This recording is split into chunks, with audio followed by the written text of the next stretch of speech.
প্রতি বছর যখন বাজেট ঘোষণা হয় আমাদের মতো মধ্যবিত্ত বা সাধারণ মানুষের মনে একটাই প্রশ্ন ঘোরে, ভাই আমার কি লাভ হলো, কোন জিনিসের দাম বাড়লো আর কোনটার কমলো। 11 জুন বৃহস্পতিবার জাতীয় সংসদে 2026-27 অর্থ বছরের জন্য প্রায় 9,38,000 কোটি টাকার এক বিশাল বাজেট পেশ করেছেন অর্থমন্ত্রী আমির খসরু মাহমুদ চৌধুরী।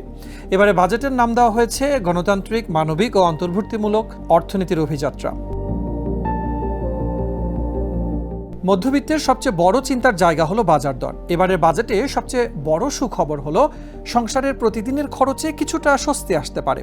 সরকার চাল, ডাল, গম, আলু, পেঁয়াজ, রসুন, আদা, ভোজ্য তেল, লবণ এবং চিনির মতো প্রায় 60টি নিত্য প্রয়োজনীয় ও কৃষি পণ্যের উপর থেকে কর কমিয়েছে। এর মানে হলো বাজারে এসব জিনিসের দাম কমার সম্ভাবনা রয়েছে।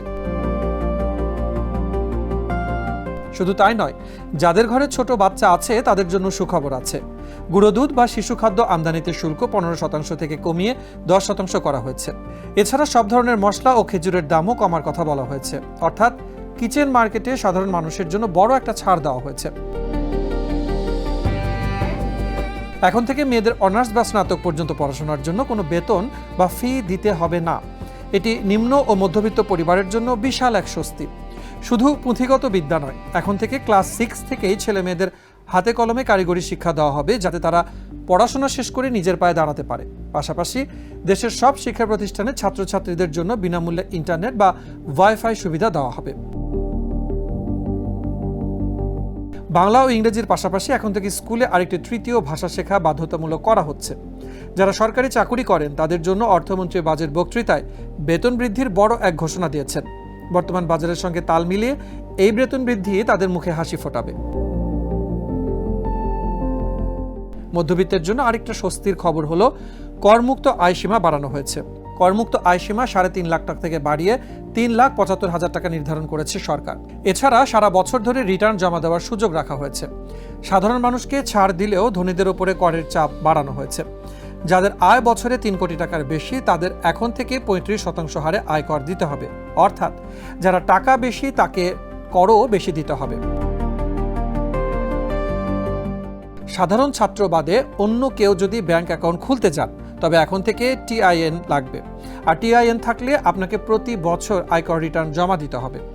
রিটার্ন না দিলে জরিমানা গুনতে হতে পারে। রাস্তায় নারীদের নিরাপদ যাতায়াতের জন্য সরকারের স্পেশাল পিঙ্ক বাস চালু করার ঘোষণা দিয়েছে। এতে অফিসগামী বা সাধারণ নারীরা শান্তিতে যাতায়াত করতে পারবে। বাজেটে 65 বছরের ঊর্ধ্বে সিনিয়র সিটিজেনদের জন্য ট্রেনে সম্পূর্ণ ফ্রি এবং মেট্রো রেল ভাড়ায় 25% ছাড় দেওয়া হয়েছে। পরিবেশ বান্ধব ইলেকট্রিক বা বৈদ্যুতিক গাড়ির রেজিস্ট্রেশন ফি কমিয়ে মাত্র 25,000 টাকা করা হয়েছে। তবে অকটেন, পেট্রোল বা ডিজেলে চলা সাধারণ গাড়ির আমদানি শুল্ক বাড়ানো হয়েছে। ফলে তেলে চালিত গাড়ির দাম বাড়বে।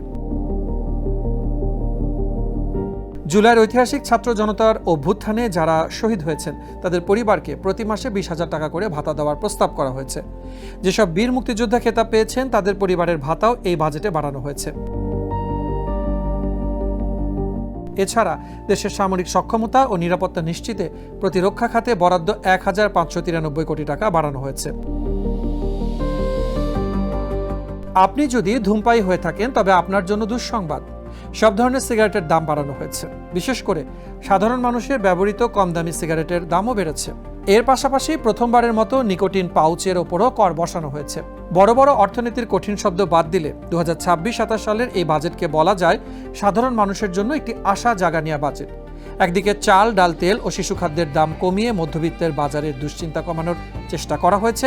অন্যদিকে মেয়েদের ফ্রি পড়াশোনা ও স্কুলে ওয়াইফাই দিয়ে ভবিষ্যতের ভিত মজবুত করার পথ তৈরি করা হয়েছে।